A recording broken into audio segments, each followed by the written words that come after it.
This movie tells a story about two robbers, who must go on the run with the help of one of their therapists, after a theft doesn't go as planned. First of all, this movie feels like so many other heist movies we've seen over the years. Even the distinctly Boston setting doesn't do much to help that fact.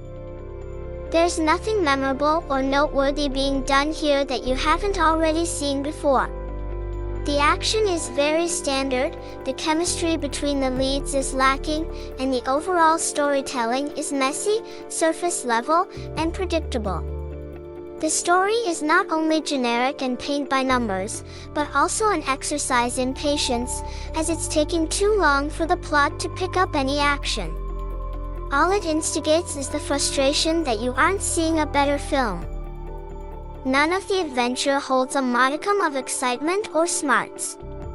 The setup for the two characters played very weakly, even as a dark comedy.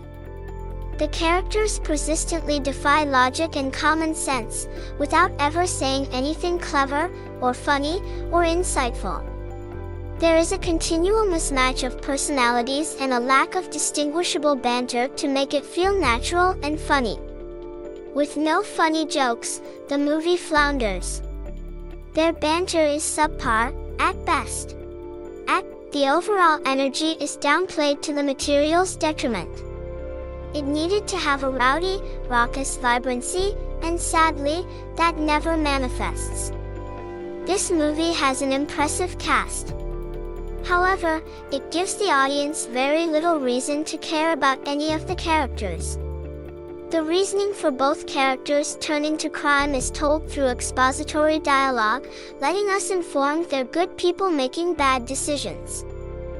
However, we're never shown these qualities in their character development, and by film's end, their reasons were ultimately pointless as they're not resolved in any meaningful way. So many characters are introduced, many of them coming in and out for one or two scenes with very little purpose to the overall story, and that just makes things needlessly and overly complicated. Action sequences are poorly assembled, repeatedly cutting away from the action, lacking a propulsive momentum. The movie wraps itself up in a manner that is too tidy and stretches plausibility. It has a thoroughly predictable finale, as we're ahead of every detail before it occurs.